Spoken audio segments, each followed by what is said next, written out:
Hey buddies, welcome to AmassGames. My name is Simon and today I'm going to show you the top 50 most played games as logged on BoardGameGeek for the month of March 2021.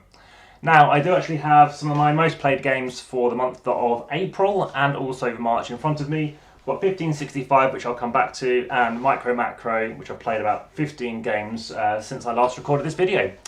So let's crack on with number 50, which are the most logged played games, and we have Lost Cities in at number 50, the second highest new riser. Now, Pandemic dropped off at 42, and Sushi Go dropped off at number 50.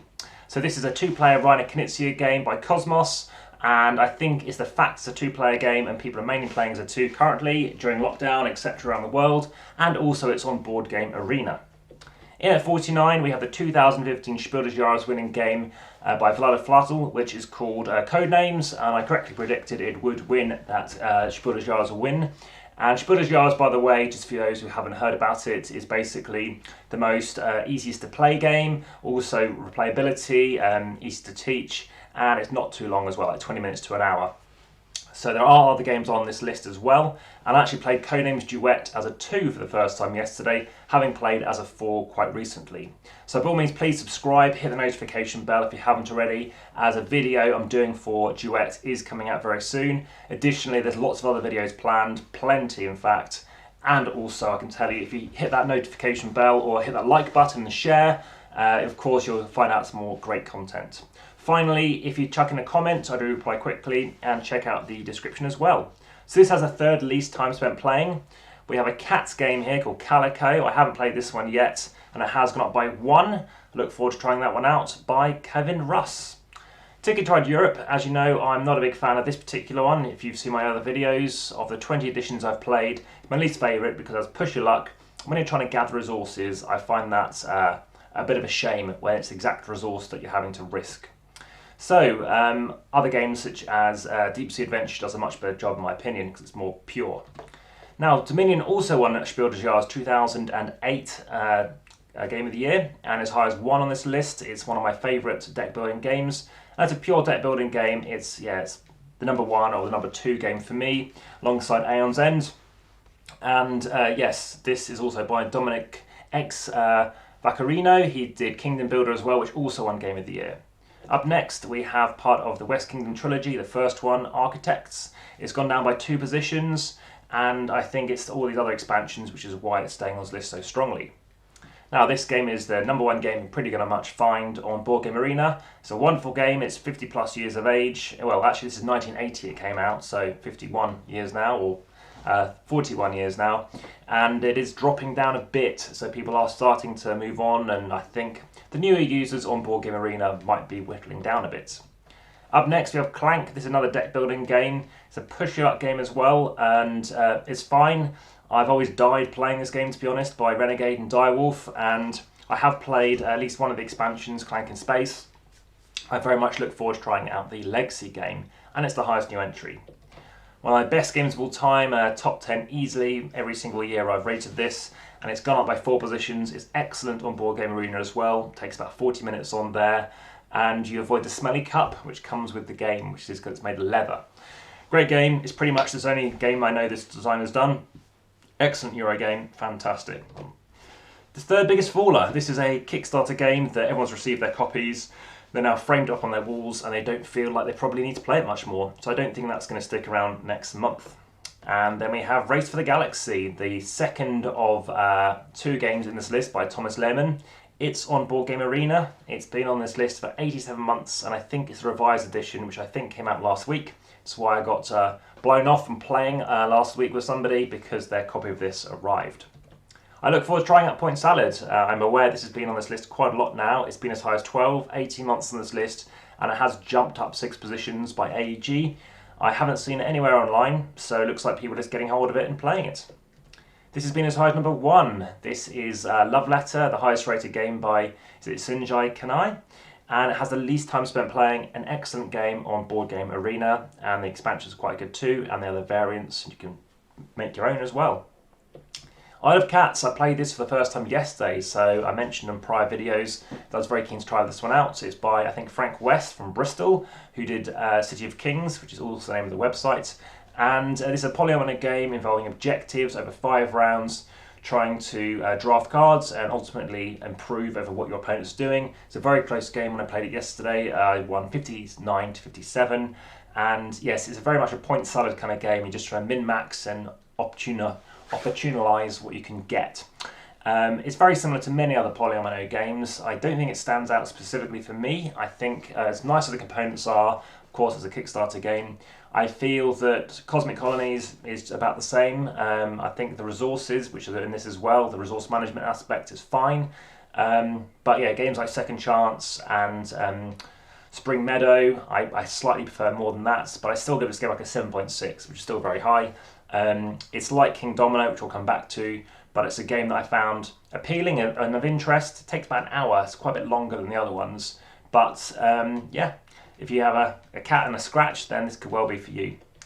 So, 6 nimmt, 1994 game here, nominated for Spiel.digital, which has been won the most by more than anyone else, by Wolfgang Kramer. And it's a game whereby I think it could be on this list, because it's on Board Game Arena, great implementation. It plays up to 10, and again, if lots of people are logging plays for this, it could be why it's doing so well. In at 35, a legacy game, My City by Rainer Knizia again. This is Cosmos again. 3rd time most spent playing per player, and I think yeah, people are just really enjoying this because you're laying down those polyominoes, but you're keeping it until the next round. ARKHAM Horror, the card game. We have one of a number of living card games in this top 50. It's the 3rd most time spent playing. I have a feeling that people are just really knuckling down on this. It hasn't changed since last month. People are just getting extra content and getting through it. We have Viticulture Essential Edition. I've talked about why you must get the Visitors to Rhine Valley expansion. It just adds you more variety and ultimately more dependency on yourself, so you don't have to worry about what others are doing. In at 32, we have Dune Imperium by Legendary and Direwolf again, and it's the 2nd biggest fall in number of players. Of course, the film isn't out yet, but it could well drop off by then. And it's the 10th, it's the biggest faller as well. It's a joint biggest faller, it dropped 10 positions, with a 3rd least time spent per player. It's a game that I may well have a chance to try out as well. The 2nd edition, as I mentioned, the last month's edition, this of course is by Spieler, which is being brought out by Asmodee. New artwork, and it's a 3rd joint highest riser. Maybe people are just buying that 2nd edition, but it is the least time spent per player in this Rondale cowboy game where you must ensure you keep your cows. Now, and then sell them off when you get round your track. So, Jaipur, again, we've talked about this. I think it's because it's coming out as a 2nd edition on Board Game Arena, and you can obviously play it on premium or non-premium now as well. Onto Parks. This is why this is in shot, this game here. This is why I've got 1565 St Elmo's Pay. And the reason why that's there is because Parks was nominated and won the Best Box Art for 2019. And the game that came 2nd was Tears to Many Mothers, which is that came out for this game. It's the 2nd in the series. The most recent one, the 3rd one, 1815, is basically on Kickstarter right now. And it's, I don't know, £1,000 away from getting a double-sided printed mat. And by Tristan Hall, and yeah, I wouldn't talk about this game. Basically, it's a card drafting game, or an elements of that if you want to play the variant, which I prefer. And what I like about, well, potentially the new one, is it has like weather effects, which is similar to Evolution Climate, which I also have. So, least time spent playing on Parks. I haven't played it yet, but 1 to 5 players. So Brass Birmingham, nice poker chips, and yes, I lived in Birmingham for 3 years. This game involves canals. I'll be going on a canal trip in Birmingham in a few months' time, and just make sure you go for the chain pieces. It's the 2nd least time spent playing per player. Okay, so, sorry, apologies about that. It hasn't got 2nd least time spent player, it's jumped 4 positions. But something that has dropped down 4 positions is It's a Wonderful World. And the reason, I don't know why that might be, I think It's a Wonderful Kingdom is taking over, and I'd love to try out this game. It looks amazing, by Frederick Guard and Anthony Wolf, by Ori Games and Le Boy de Jeu. Up next, That's Pretty Clever, or Ganz schön Clever, Schmidt, or Schmidt Spiel, or Stronghold Games, depending if you're in the Europe or North American markets. It's gone up by 2 positions. The 3rd game is now out. And the 2nd one I much prefer. I find the variety a lot stronger in that 2nd version. So now let's move on to number 25. So we have one of the best asymmetrical games for more than 2 players. And fantastic ability, the fact these cards can be used by all the players out there. It's dropped by 1 position, and there are lots of different expansions out, which I think is why it's still hanging on. And I love Strike cooperatively as well. We have a highly rated Steffenfeld game, the highest on this list. It's gone up by 2 positions. I think people who want to get into that hardcore gaming mode, that Euro mode, that point salad mode, this is the game for them. SCYTHE, so we're coming back to Stonemaier Games here, another game by Jamie Stegmaier. This is a kind of a post-punk kind of themed game, post-industrial, and I can't think of the right phrase for that now currently, steampunk-like I guess. And yes, you've got these mechs, and you're trying to do some air control, get sent to the board, I think it's very important, and do some worker placement as well. It's gone up 2 positions, and I think it's more and more content's been released, that's why. This has dropped 3 positions, another game by Floodgate Games, by the Canadian duo of Daryl Andrews and Adrian Adamanchu, if that's pronounced correctly, Adamanchu, and this has a big influence by Floodgate Games on the look of this game. And Daryl Andrews also has done the Grand Gamers Guild game The Artemis Project, which you can find on my channel too, one of the first videos I did. And yeah, it's a dice placement game, it's very nice, getting your patterns, very crunchy though. Spirit Island is also crunchy, it's dropped 1 position, it's highly rated as a solo game. I find it a bit too abstract for me, and unfortunately I don't think the theme shines through for me. Patchwork, a polyomino game, one of the simplest ones out there. Very swift to play, about 15 minutes to play. You can play Patchwork Lite, which I've played too, which is even easier on a massive board, ironically, over at Spiel in 2018. It's dropped 3 positions. Gloomhaven, the #1 rated game presently on BoardGameGeek. Met this guy, Isaac Childress, the designer. It's a massive legacy game, huge 10.3 kilo box. And it's a tactical skirmish game involving cards that you're going to Euro yourself with to basically say what's the best thing you should do. Fun enough, that's the most time spent per player.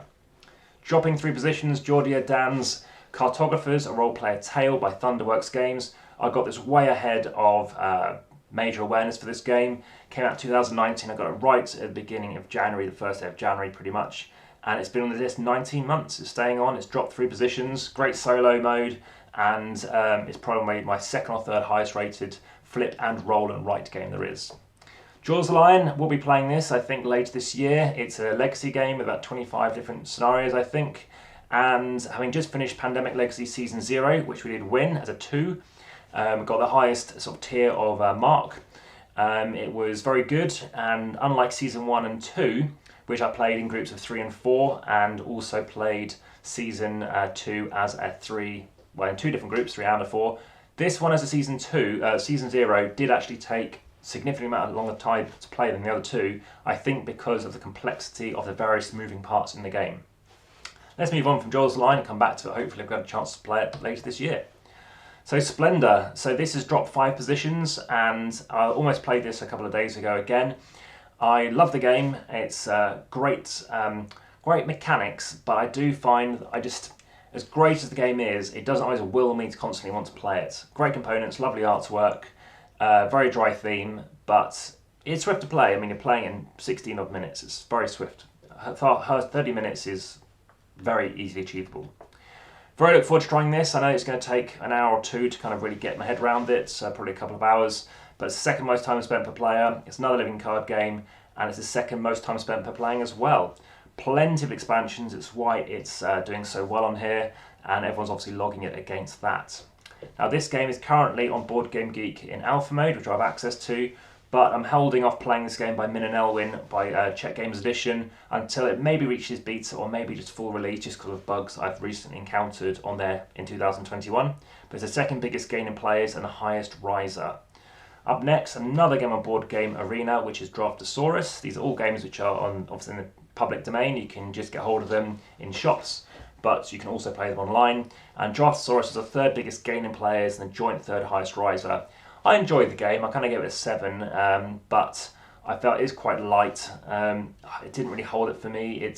Yes, you've got to ensure you have a better board than somebody else, but that's what it is. It's, whoever is the better board is going to win. It just feels a bit too, as draft as it is, I wouldn't want to buy it, put it that way, by Anton Bowser, amongst many others. Theo Rivera I'm aware of from other games too. So 7 Wonders, this is the 2nd edition from the box because it says 3 to 7. It's on my 10 by 10 to play it 10 times this year.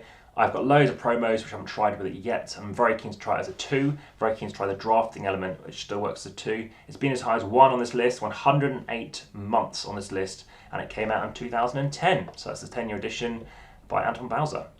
We spoke about Lehman earlier, Thomas Lehman. So this is Tom Lehman's Res Arcana, and I have played it in real life. I haven't played it on Board Game Arena, where you can get it by Sandcastles Games.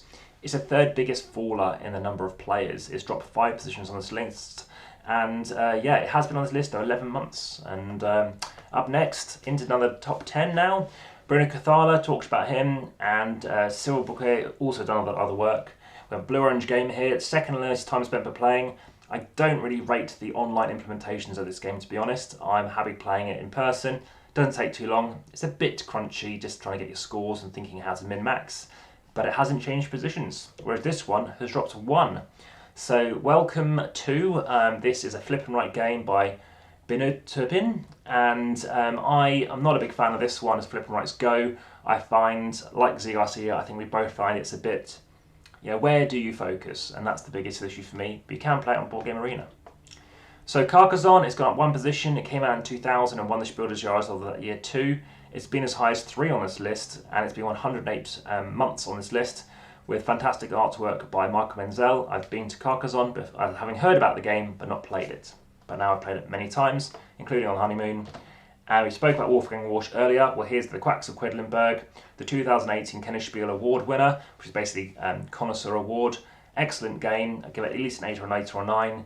And it's a push luck game, a bag building game. North Star Games has that American release, but you can get it in the UK and also in Europe. And Schmidt or Schmidt-Schmiel release over here, as I'm broadcasting from the UK. And also I do like the European variant or version because it has kind of silvery gold kind of pieces as opposed to sort of this kind of teal or sort of this grey blue colour and yellow. No change. Now the crew has dropped 2 positions. It's the most time spent per player by Cosmos, by Thomas Singh, and also Kennerspieler 2020 winner. And it's also on Board Game Arena. If you want to play levels 11 to 50, you have to have premium. Seven Wonders Duel. So we talked about Seven Wonders to the 2-player only version. I'm up for playing it again. It has dropped 2 positions, and yeah, it's nice. You have different ways you can win. Azul. So also having won 4 times for Spiel.digital. This is Michael Kiesling's game Azul. Fantastic art and components by Plan B Games. It's gone up 1 position, and I did play this again last month. Now we have Everdell. This is a worker placement game, which is a very light worker placement game. There's no real control over restrictions where you can go. And there's another, I think the 4th expansion now is out, which is why everyone's getting hold of this, by Starling Games. And it's the 2nd highest riser. It's the biggest gain in players. Now, I saw people rushing to get this at Essen 2018, and I'd already played it in June. Essen's in October. Played it in June.